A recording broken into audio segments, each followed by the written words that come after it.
Welcome, everyone, to Life Beyond 6 Feet. I'm Damien from RKB Paranormal, and this is the Season 3 premiere. And this is pretty exciting because I have a new co host joining me for this season and hopefully for more seasons to come. Ladies and gentlemen, see, I done fucked up. Ladies and gentlemen, welcome Kelly Schaefer from K2 Paranormal Research as my co host. Hello!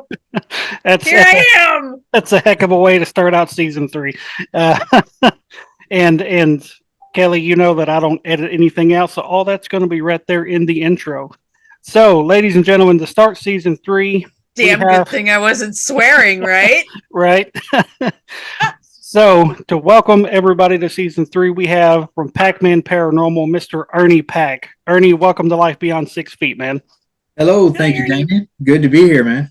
I appreciate you coming on. I've been wanting to get you on for a while. I just hadn't had a chance to really reach out to you yet, but here we are. And the main purpose of really having you on the show is you want to help get the word out about a new location that you and your wife have kind of overseeing. Let's talk about Fort Duffield to kind of start things out. Okay. Yeah, we just signed a contract with the city of West Point, Kentucky to start hosting investigations at Fort Duffield. It's a Civil War fort built in 1861 right here in town at the confluence of the Ohio and the Salt Rivers. It was a really critical point for transportation of both men and materials as the North was moving south during the Civil War. And so they built this earthen fort up there, and it's very well preserved. It's probably the best preserved earthen fort in the country from the Civil War era. Oh, nice. Yeah, it's. I mean, there's not a lot of buildings up. They've got a couple of replica buildings that they've put in place, just to give you an idea of what it was like. Mm-hmm. It's just basically dirt walls, is all the fort really is. There's a cemetery up there. The fort itself was never challenged by the enemy. It was deemed almost impenetrable because it sits up on top of a hill and they could see it coming from miles away, you know. But there was a lot of sickness and a lot of death up there from accidents. They were trying to build a bridge across Salt River to help get supplies across. A lot of guys drowned during that process. And then illness spread through the camp, and there were we're still not sure the exact numbers. We know of about 48 to 49 deaths that occurred up there. Wow. And it's a place that's got activity. I mean, we have already got some really good evidence out of there. Not even trying to. What kind of evidence are you getting out of there? We've got a photograph of a soldier walking on the hill there. That is as clear of a photograph as you'll find from Gettysburg or any other Civil War site. I mean, it is. Are you going to post it somewhere? Yeah, it's posted.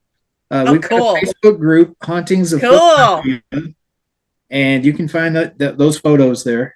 That's awesome. And that was taken. We were just showing some folks around. Tim Coomer, I don't know if you guys know T-Dog. I've heard of him, yeah. Him and some of his friends from Riverbend Paranormal, Indiana, were up there last weekend, and we were showing them around, and they were just snapping pictures of the fort, just random pictures. They weren't investigating. Right. Like I say, we're just showing them around. And then they got home and looked and was like, whoa, who's this guy? And they sent it to us, and we were like, holy crap, that's a good picture. Wow. That's awesome. Yeah. Very cool. So, like I say, we've got a Facebook group. It's Hauntings of Fort Duffield. You can go to that Facebook group and you can find that picture and any news about the fort there. Awesome. Now, how did y'all kind of come about finding out about this place? Did like somebody that kind of oversees the area, did they reach out to you, or you just guys there visiting one day? And how did you come about this place? Well, I grew up in Valley Station, which is just about 10 miles up the road, right there by Waverly Hills. Most folks know me from Waverly Hills. I was one of the investigators there for a long, long time and helped with the fight to save Waverly Hills when they had the takeover attempt a couple years ago. And so I've always known about the fort. We just recently bought this house here in West Point, which is also haunted. was built in 1841. Yeah. And so we started really digging into some of the history of West Point and the surrounding area. And, we wanted to try to bring this town back to life. It's kind of fallen on hard times over some mismanagement in the past. Mm-hmm.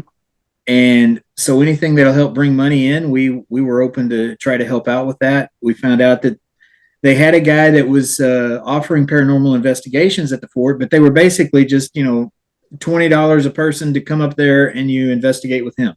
Right. It wasn't a private overnight, anything like that.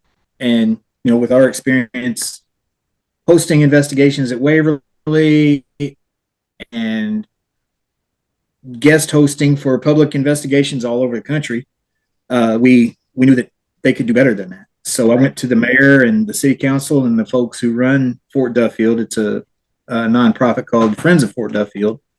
I went to them and made an offer to bring some more money in, and they were eager to jump on it. So right, we have our first booked investigation coming up this Saturday night. So nice. Nice. Yeah. Very nice. Yeah. Congratulations. Thank you. It's definitely exciting, and the paranormal is a real hot commodity right now. So that's definitely a good way to help raise some money, not only for the town, but for the the fort as well, to help kind of keep it preserved and stuff like that. So yeah. Now, how many times have you guys actually investigated there? We haven't done a full investigation. We've gone up there a few times with friends of ours from within the paranormal community. We go up there 2 or 3 times a week in the evening and just spend a little bit of time up there looking around and kind of hanging out. We did go up there a couple of weeks ago with Greg Bakken and Shar Savoy. They were in from Minnesota, and they stayed with us, and we went up there and spent about 3 or 4 hours up there and had some crazy activity that we weren't expecting. We actually are all pretty well convinced that we had a Bigfoot come up the hill there. Oh, wow. Oh, wow. Yeah. Wow. We were not expecting that. We're looking for, we're up there whistling Dixie. Right. And, trying to get some kind of reaction that way. And this big guy it was during the full moon here a couple of weeks ago. Mm-hmm. And this big fella comes walking right out into the clearing there, and we're like, what are we seeing right now? And wow. So it was pretty awesome.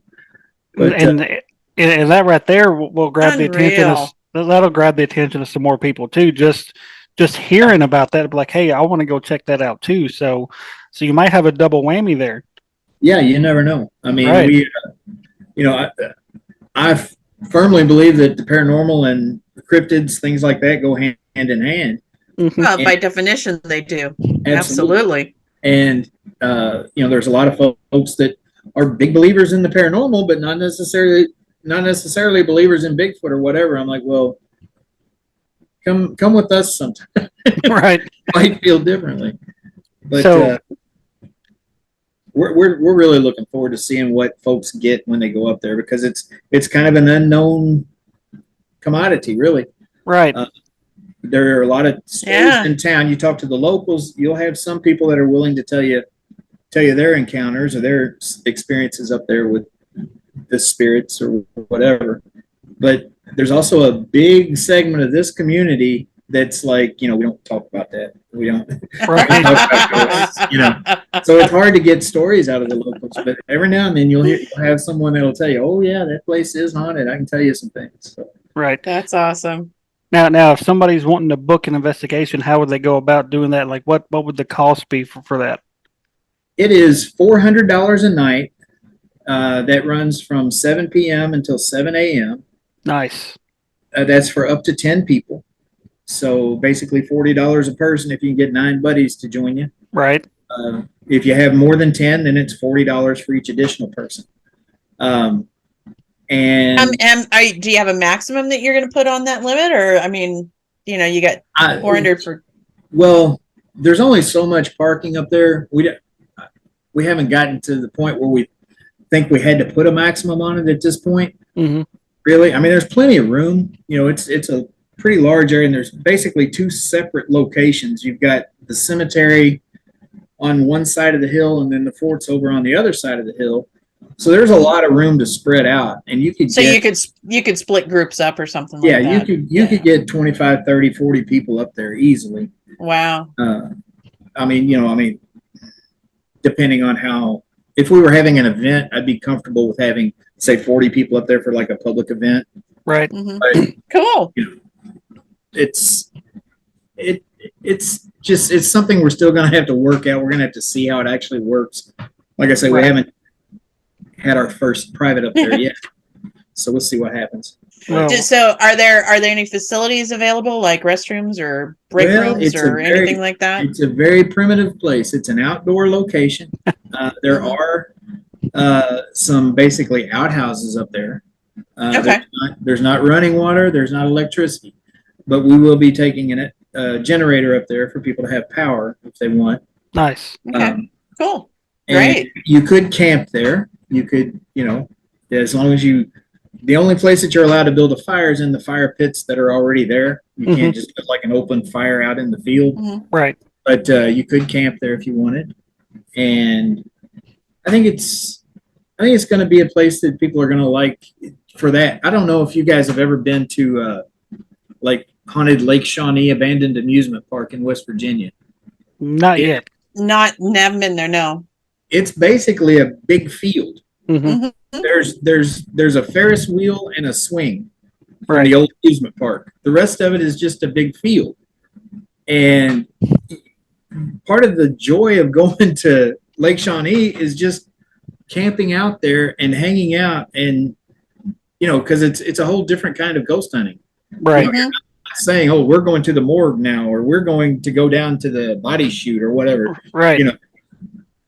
You're just sitting there watching a field, basically, and having the interaction. Get the same kind of activities and those kinds of things. But it's just like a big camp out. You sit around the fire and you tell ghost stories or whatever, and you hang out. Right. And have a time. Roast marshmallows or whatever. Make some s'mores. Yeah. Right. Right. Yeah. Outdoors are always more difficult. They're difficult places to investigate, but they're a lot Yeah. of fun, I think. I mean, I enjoy They are. those kinds of investigations better myself. Right. Yeah. Now, if somebody wants to investigate, but they don't actually want to say camp out there, is there any like hotels close by? Say if they want to get a hotel that's nearby. Yeah, you're not far from like Elizabethtown, Kentucky, Radcliffe, Kentucky, Fort Knox. The Gold Vault is just 5 miles down the road. Oh, nice. So there's a lot of hotels around that area. Okay. Okay. Now, how does somebody go about booking an investigation? Will they go to the Facebook page? As of right now, that's the only way to do it is to message me directly through you can do it through the Facebook group, Hauntings of Fort Duffield. We're trying to get it set up through Eventbrite where you can just go to an Eventbrite link and click on it and boom, book it that way. But what we found out is that, we've got like 350 available dates over the next calendar year that we're going to be opening up. Mm-hmm. You can't just click on a calendar and say available, available, available, available. You've got to enter each specific date individually and give specifics for each night. Like what you're offering, how much it costs. You can't just copy and paste. Where are those data entry people for us? Really? Right. Yeah. I need to hire a tech for that, but I'm broke, so I can't do that. Where's those grandchildren?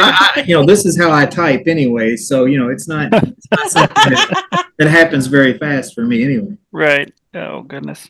Well, it's definitely a place that's already piqued my interest, and I'm sure it's piqued Kelly's as well. And oh yeah, I'm making notes. Yeah, notes. Even notes. Even it's a mixture between nice and notes. It's noise. I got you. Whatever that They're is. nice notes. All right. it may have to be a place Kelly and mine and your team's kind of tag team and hit up one. Oh right. God, that'd be nice. Make it happen. Hell yeah. You're not that far away. Right. Yeah. Yeah, we do a lot of joints together, and it's because he's small, I'm small, and there we go. Yeah, that's the way to do it. If you're a small team and you're trying to save money, get 2 or 3 teams together. And it's so much fun. Yes, and you get to network with new people sometimes. Exactly. Right. Yes. And That's my favorite part. And everybody's investigation style is different, so you're always learning. Too, so exactly. You learn That's new how things. I learned the Estes method for the first time. Oh yeah, I'd heard people talking about it, but had never actually done it until we started collaborating with other teams, and they were like, "Oh, we're doing the Estes method." I'm like, "I've heard of that. Show me." Or the newest different things, The newest one I just learned up at the Hauntings on Main Street was the human pendulum. Oh yeah, yeah. That was cool. That was cool. Todd and Leanne that showed you that. Yeah, Todd and Leanne. Todd and Leanne. Yeah. They're like brothers and sisters. Right. Yeah. Yeah. They were the first people that showed me that. Just amazing. Haven't tried that one yet. You're gonna have to show us that next time, Kelly. We'll do it. Yeah, we'll do it. Make sure that you know what you're doing when you do it, because it's like playing with a Ouija board. If you don't know what you're doing, know how to open it, know how to close it. It could go sideways fast. Right. Now, I do want to take a little bit of a detour because you mentioned Waverly Hills, and that's my absolute favorite place. I've been there 3 times, and it holds like a real personal meaning to me. It holds a real personal meaning to me. My best friend, who my team's named after, he actually told me about this place like back in like 2009 or something, and it was a place me and him always talked about going to one day. And unfortunately, he was killed in 2011, and that automatically went to the top of my bucket list, even before I had my own paranormal team. And when I first went there in 2017, like they say locations can affect you. Like I got emotional as soon as I walked through the doors, but it wasn't because of the location. It was because I'd accomplished something that me and him had set out to do. Right. And I went like 3 times in 13 months, and it's just so active and just so amazing. And even just being there on a public with 40 or 50, 60 people, it's so big you can be spread out and still experience all this stuff. Like I love it so much, I have it tattooed on my chest. So I've seen that. So you've seen this one, haven't you? I have, yeah. The room number, yeah. Yes. So how did you? I'm not going to show you mine. Oh gosh. So S3E warning. It's on my chest. So for those who may not know, how did you initially get involved at Waverly Hills? Well, like I said earlier, I grew up in the neighborhood, basically in the shadows of the building. I mean, a bike's right away from it anyway. And back when I was a kid, we always called it the castle on the hill because that's what it looked like to us as kids. The building shut down in 1980, the last patients left there like January 1st of 81, somewhere around there, or the last staff did. And it was just sitting abandoned up there on the hill when I was a teenager. And it became a place that teenagers would go sneak in. Before I knew anything about it being haunted or had heard anything about it being haunted, it was just a big, cool place to go explore. Right. Because back then, I mean, it still had beds in it. It still had you could go to the x-ray room and pull x-rays out of the file cabinets. And oh, wow. Oh, shoot. Like that. It was like they just took all the people out and left everything else behind. Wow. So I spent a lot of time up there just exploring and hanging out as a kid, and had some experiences then as a kid that, I know were paranormal experiences. There's no other way to explain what happened. And then when Tina and Charlie Mattingly bought the place in 2001 and started cleaning it up, I went up there once to help volunteer with the cleanup. And I was there for a couple of hours and decided I was going to just start walking around, taking a look around the building. And this guy finds me up on the 3rd floor. I was the only one around that area. And he's like, "What are you doing?" I said, "I'm just looking around." He said, "Well, that's not what we're here for." He said, "When we start doing tours here, you can come and look around." He said, "If you're not going to work, you can leave." Like, okay then. And so I left. And it come to find out that was Charlie Mattingly. I didn't know who it was at the time. It's just some guy being mean to me. Right. So I left.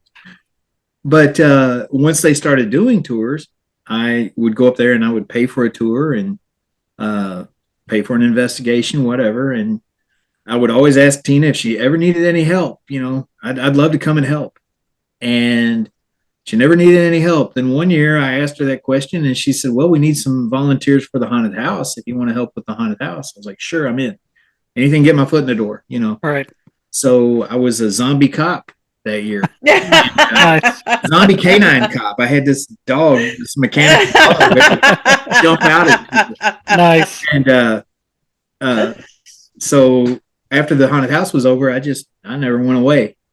You know, eventually I worked my way into tour guide and hosting the overnights, and I did a little bit of everything up there over the years. And the place, I fell in love with the place, and fell in love with the spirits there, and it got in my blood, and just kept coming back time after time after time. And I would quit for a while based on, you know, job obligations, with my real job or whatever. I couldn't work necessarily, so I'd leave and come back, and just kept doing that. And I guess I'm still in that cycle right now. Right now, I'm not there, but maybe I'll be back someday soon. Who knows? Yeah. Right. Yeah. Now, with being there so many times over the years, what's like some of the probably wildest things you experienced there, whether it was on a tour or just out wandering by yourself? Well, paranormal wise, the wildest thing that I've ever experienced there, and I've always said this, I had a group that had a skeptic in the bunch. Mm-hmm. And when I would give my walkthroughs, I would usually end it with flashlight communication. Right. Okay. And, you know, a lot of people say, oh, that's been debunked. Well, yes, there is a heat cycle that will cause those lights to come on and go off randomly. Mm-hmm. But when they come on and go off on command, when they're sitting there not doing anything until you ask them to turn the light on and it comes on, and you say, thank you, can you turn it off? And it goes off. Yeah. I don't think that's a heat cycle, okay? No. Anyway, I would end the tours with, I would say, you know, I've got some folks here that would like to communicate with you. If you could let them know you're interested in talking to them, could you turn the light on, please? And the light came on. And the skeptic that's with them, he's like, come on. Yeah, I've seen this on YouTube, dude. That's not even real, you know? Like, okay, thanks. That's fine. I said, well, could you turn the light off, please? And the light goes off. I'm like, thank you.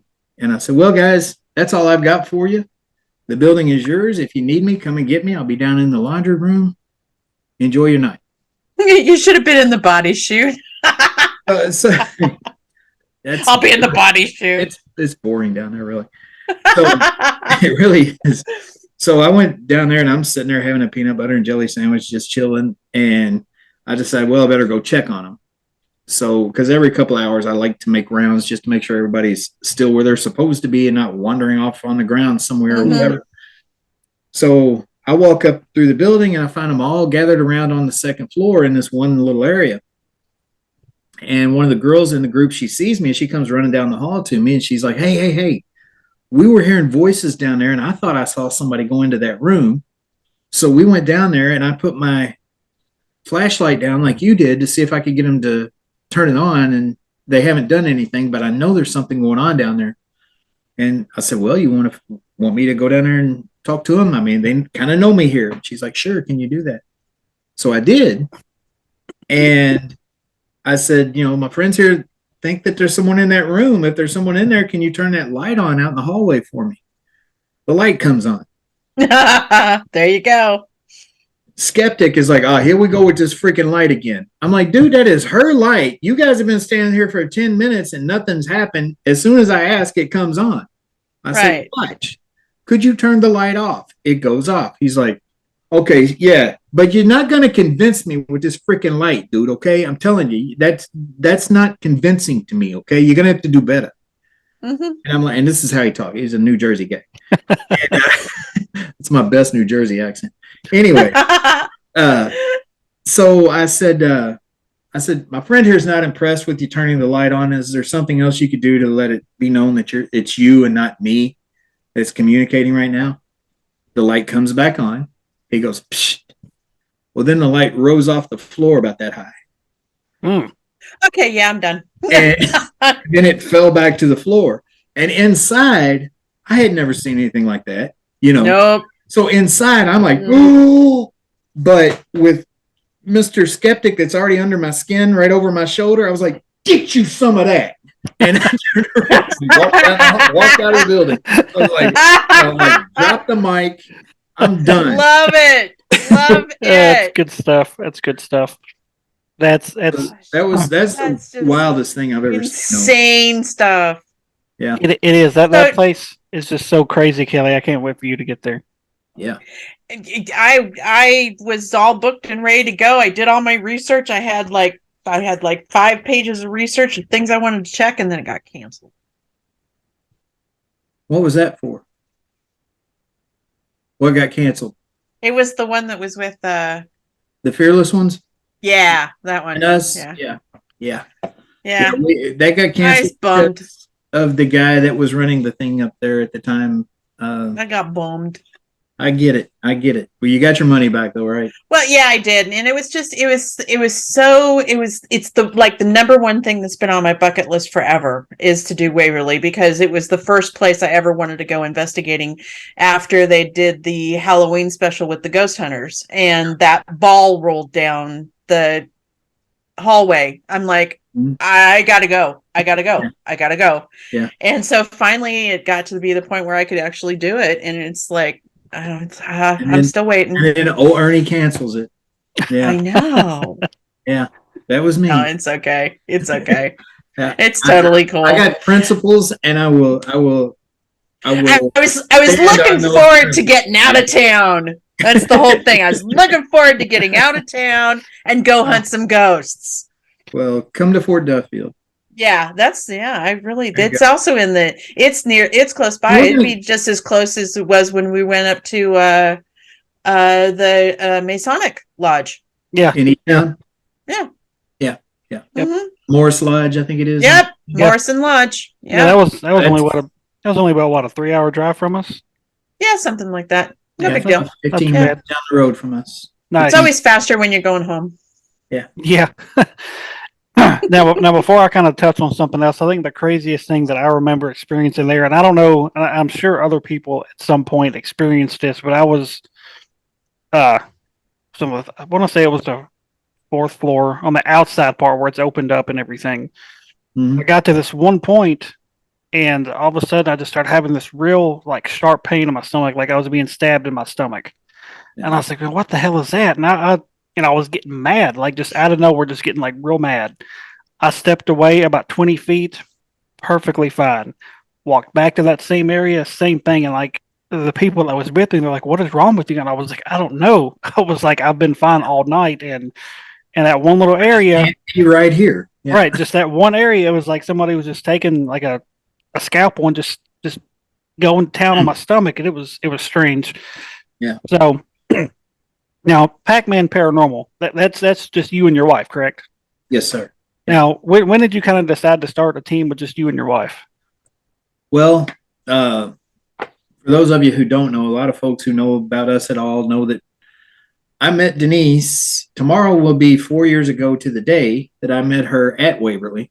Nice. And we were brought together by the nurse who was found hanging outside of room 502. Nice. That's a long story. Depending on how long you want this show to go, I can tell you that story. Hey, go right ahead.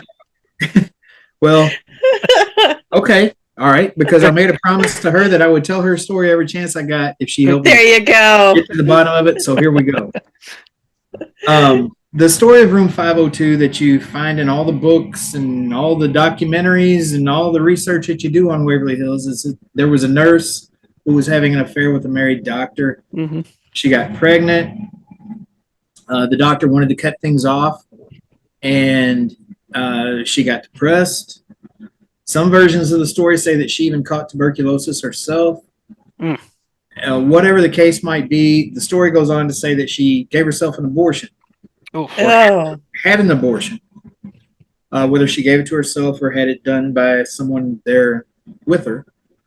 And then she hung herself right outside of room 502. And that's the story that's told by guides. That's the story you'll find everywhere. Mm-hmm. That story doesn't make any sense to me when I think about all of the factors that go into the 5th floor at Waverly Hills and being a nurse there in the 30s when this happened. And I mean, you think about it. If you worked at Waverly Hills, you were confined to Waverly Hills. It was almost like a prison sentence by having a job there because you couldn't leave the property. They didn't want you taking contamination out into the community. Right. There's an entire wing at Waverly we call the nurses' wing because there were a lot of nurses that got sick themselves, and that's where they were treated. A lot of them died. Nurses in the 1930s were lucky to bring home $25 a week. Nursing was not a prestigious career back then. You were a woman in the workforce in the 30s. Basically, it was a menial task is what it was considered. It wasn't until like after around World War II that nursing became glorious, and prestigious and respected. But anyway, the fifth floor at Waverly Hills housed two classes of patients. One wing to the right of room 502, if you're standing with your back to the door, the wing to the right of room 502 housed patients who had tubercular meningitis, which is basically that's not good. TB of the brain. Yeah. And like common meningitis, it mostly affected young adults and children. So those were mostly young adults and children in that ward. The ward to the left was for patients 12 and under with stage 5 tuberculosis. So kids that probably weren't going to make it, really sick kids, 12 and under. And that's the patients that were there on the fifth floor. So you think about a woman who she wouldn't have done that. Who gave up everything. She took that risk for not much money. She had to have cared about those kids and those people she was working with in order to make that sacrifice and take that job. Yeah. Where she was found hanging was in plain view of both of those wards. Would she do that to those kids? Someone that cared in that way? No. That never made sense to me. So I made it a point to try to get to the bottom of her story. And over time, I started getting a little bit of the time out of her. Did you ever find her name? Yeah. One night I had a group up there. This is back when I first started giving private overnights.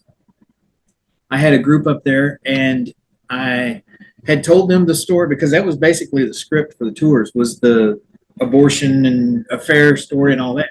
I had told them that. It was just 3 guys that was there for the night. They had rented the building and it was just me and those 3 guys on the hill, no women at all. And did like I did done that other group. I told them, I said, well, I'll be down in the laundry room. If you need me, come and get me. Right. And so they came down there a couple hours into it. They said, hey, we're not getting a whole lot. You want to come up and see if maybe you can stir something up? I was like, sure, why not? So we went up there. They were up on the 5th floor. They had all their equipment laid out right there under where she had been found hanging. And they were asking questions like, why did you kill your baby? Who was the doctor you were sleeping with? Oh, gosh. Yeah. And they're getting nothing. And I started actually, just listening to them and I started feeling bad because, that's what I had told them. They were just going by what I had said. Right. But I'm thinking, what if that's not what happened at all? What if that story is made up to cover up another story or whatever, Or what if it's just total nonsense? Right. Anyway, I said, okay, you mind if I chime in? And they said, sure, go ahead. So I sat down against the elevator door there right across from 502. And I said, hey, my name is Ernie. I'm going to be spending a lot of time up here with you. And I want to get to know you. I want to tell your story. I want to tell the truth about what happened that night. I don't think the story I tell about you is what really happened. It just doesn't make sense to me. I promise you, if you'll help me tell your story, I'll tell each and every person I meet, like you guys right now. I'll tell them your story. Right. But you got to help. Can you just tell me your name? And I paused for a minute, and you hear a little tiny female voice from over in front of room 504 say, Sarah. Oh. And we all about, I get a lump in my throat when I tell this story. We all about jumped. We weren't expecting to actually get a disembodied voice from 15 feet away when I asked that question. We thought something might light up. Right. Be caught on a recorder they could hear later, you know. But no, we all fabulous heard her say, evidence. Sarah, and we were like, whoa. So, I started asking different questions. I changed the whole tone of the conversation. They started asking different questions. And that night started what's been going on off and on since 2009. Every chance I get, me going up there having conversations with Sarah and trying to pull her story together. Mm-hmm. And then in 2019, June 20th of 2019, this lady had rented the building with some friends of hers for a private overnight, and I gave them their walkthrough. And I got up to the 5th floor. I told the story, and for some reason that night, because I wasn't supposed to go off script, for some reason that night I said, but I don't really think that's what happened. If you guys would like to hear what I think happened, I'd be happy to tell you. And they were like, sure, go ahead. What do you think? And so I told them Sarah's story that I'd been piecing together. And I'm looking, and this woman's standing over there in the shadows, and she just grinning and nodding her head like she already knew what I was going to say before.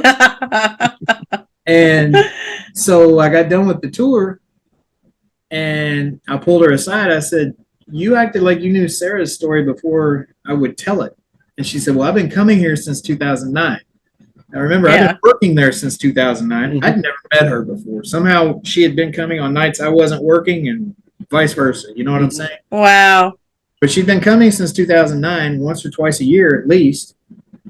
And she's a nurse.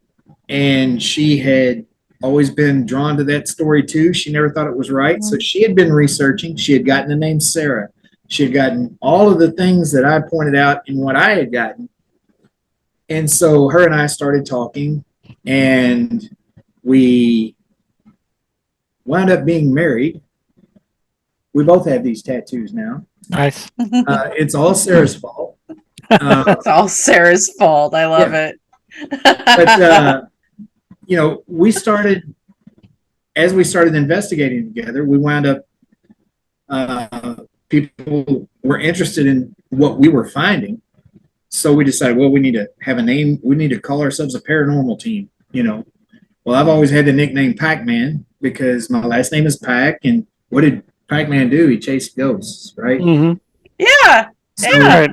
It made complete sense to me. Yeah. So we thought Packman Paranormal. And, but it's got the K in there and, because that's in my name. Right. Yeah. But anyway, we started a podcast that was it was one of the more popular podcasts on Paranormal Warehouse for a long time. And we would tell Sarah's story on there, and other people would chime in. They'd send us their own evidence that they'd gotten over the years that would coincide with what we had gotten and help us fill in the blanks in Sarah's story. Mm-hmm. And so we've pretty much got the whole story now, and it's, over the course of now, 14 years, and it's probably 30 to 40 teens that have sent pieces of evidence that have helped put that story together.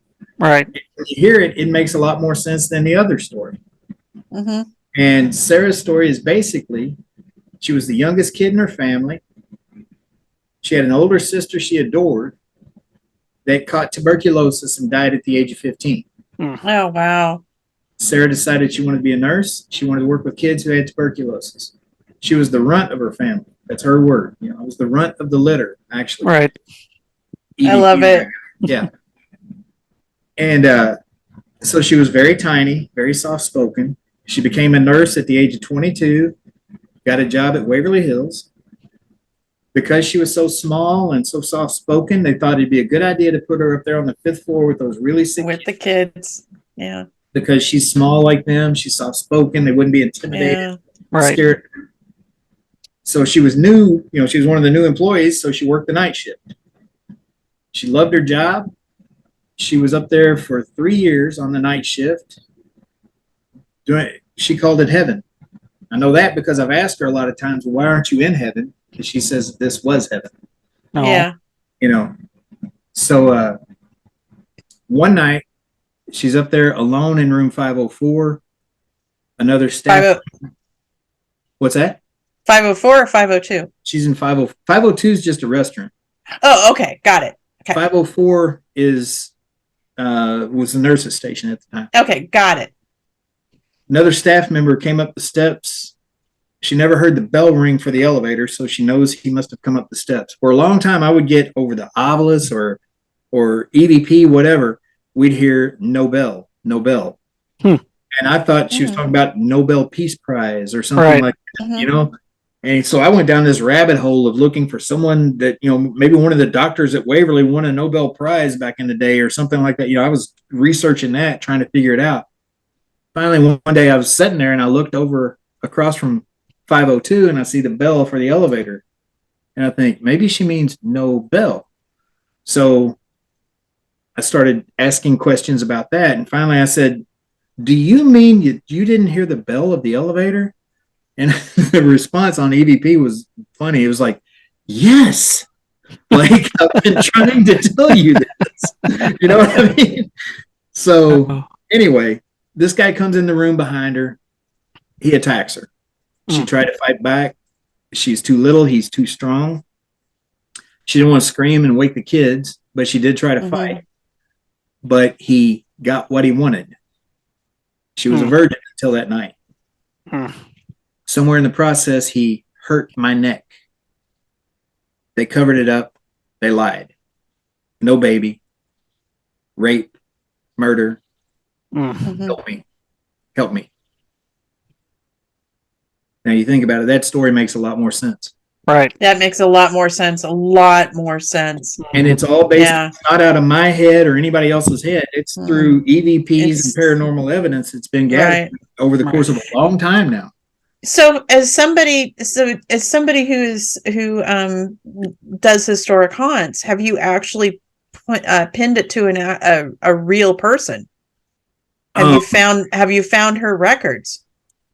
We actually found a grave that had Sarah and had the last. I'm not going to say it because it's local here and there might be family here, right? That had all of that, and everything added up. The sister, the age of the sister when she passed, everything. We think we had her grave.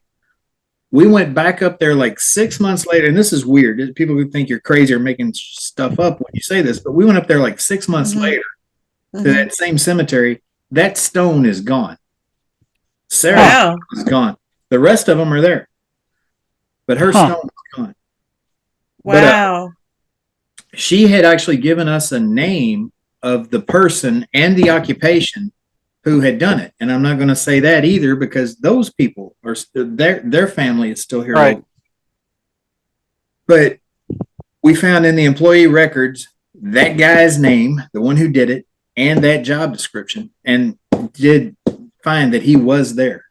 Now, as far as Sarah, we can't find her in the employee records, but we found a stone with her name, the same name that she had given us. But the employee records are kind of inconsistent and incomplete.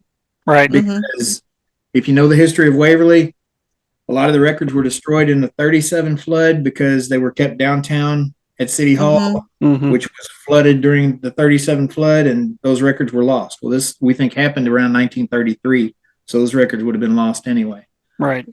But we can't find a record of her yet, but we did find a record of the person that she says did it. Oh, wow. That's wild. Yeah. I need you to send me a message on that one. I'll go look for it. All right. Now, Damon will boost for me. He said I can find things that people they can't find. He's looking at me like, how do you do that? Right. Oh. Yeah, I sent her a picture. Well, Denise is a stalker, so she finds stuff. It was crazy. Just a few days ago, I sent her a picture of this little cemetery we found out we had across the road.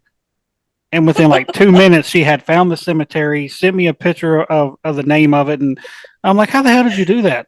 Yeah. That sounds like Denise. Denise is like, I mean, she's a stalker. I mean, that's all there is to it.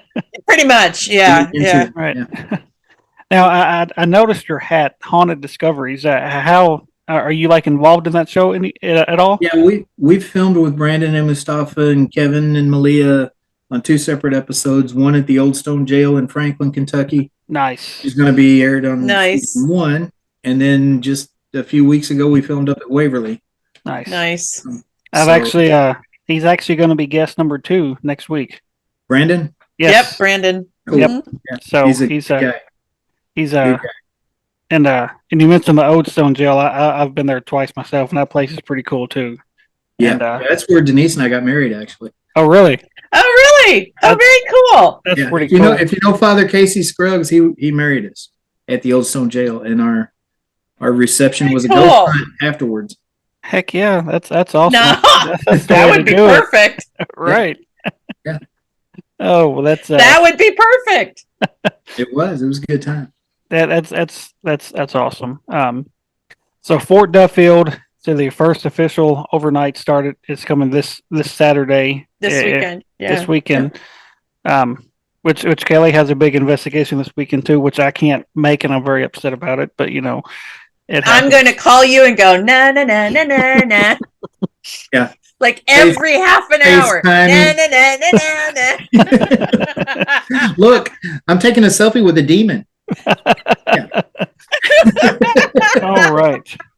So again, if people want Yeah, to, we're headed up to the United Methodist Village, and I'm taking my friends, 2 mediums, to go, Chuck and Wendy Wilson, and we're gonna have 2 mediums and a reluctant in the house. Yeah. all right. Now, what was that Facebook again? If people want a book, It is Hauntings of Fort Duffield. It is a Facebook group, so you can just search your Facebook groups for Hauntings of Fort Duffield, or you can find me, Ernie Pack, on Facebook. I'm pretty easy to get in touch with. Right. Just send me a direct message, and we'll work something out. We'll find a date that works for both of us and make it happen. all We right. gotta make that happen, Damien. do. We gotta make that one happen. Yeah, because We if do. we can camp out too, I'll take my air mattress out there, throw out my tarp, and I'll be good to go. There you go. It's You get carried off by a Bigfoot. hey, you never know. You never know. You never know. I've had enough Bigfoot. I used to live in the Pacific Northwest. I'm very familiar with Bigfoot. He They really exist. smells. They exist. Yes, I know they do. Yeah. Seen them. Been around them. Same here. All Yeah. right. Well, everybody, this has been Ernie Pack helping promote Fort Duffield. Everybody, go check out the Facebook page, and if you can, get up there and investigate Book this it. place. Get up there and investigate this place. I know me and Kelly's going to put it on our bucket list, and hopefully get up there before it gets way too cold outside. Yeah, make it happen, man. I mean, we got plenty of open dates right now. Right. Oh yeah. We're open every night except for when we're We going got- to out of town. We're going to We be. got nothing in August. August is wide open. We're pretty much open in August. We're going to be at the Gettysburg Battlefield Bash in July, Nice. but Ooh, I think our Gettysburg. schedule- that's always a good time. That's the next one for me is Gettysburg. It's an awesome place. You need to go check it out. But yeah, just let me know. Anybody that's looking to book, just contact me. Like I say, I'll check my schedule. If we're going to be in town and nobody else has it booked, it's all yours, and we'll make it happen. All And right. thank you for Promise making you'll it have it. affordable. Yeah, that was Right. one thing. We're trying to raise because the fort really needs help. The city needs help. Yeah. The fort needs help. I mean, there's a lot of things that need to be repaired up there. A lot of things are a lot of the wood structures are rotting away and things like Mhm. that. We're trying to keep it up. So it really needs help. But at the same time, I didn't want to charge people so much money that it, broke the bank to go. Right. I think $400 for up to 10 people is not a bad price for an overnight. Not at all. Not at all. One more question on that. Is the fort covered underneath a nonprofit, a 503? Our business, we're running the tours, and we're not a 501c3. Oh, The 501. money, the money that we pay to the city goes to a 501c3. Okay, great. Perfect. Okay, great. Okay, cool. It goes to So, the Friends of Fort. In the event that somebody felt as though they needed to spend lottery money and invest it someplace in a nonprofit, would be a good one to do, huh? Exactly. Yeah, this money, Mhm. the proceeds that we bring in does go to the city, Good. to City Preservation Fund doing business as Friends of Fort Duffield, or I forget exactly how it's Nice. worded, but it's a 501c3 that, Nice. yeah. That's good. That's very good. For a good cause, to preserve history. I mean, our history is being ripped down and falling apart and everything. We're not going to talk about that. Well, I'm just saying, this is preservation of something that's historical. Right. I know. It's like, why are you tearing down history? That's why history's there, so that we don't repeat it. We can learn from it. Exactly. Exactly. All right. Well, everybody, make sure you go check out the Facebook page. Get your investigation booked. Ernie, thank you for joining the show, for being guest number 1 on season 3. Kelly, it was fun having you as my co-host. Thank you. Hopefully you come back for. Hopefully you come back for. I will do it again. All right, everybody. I'll even take a shower. Wow. All right. I plucked my nose hairs for this. Good job. Yeah. I shaved my legs, but they're not visible. All right. Well, everybody, thank you for listening, and we will catch everybody next time. Thanks, Ernie. Thank you. You all take care. All right, bye-bye.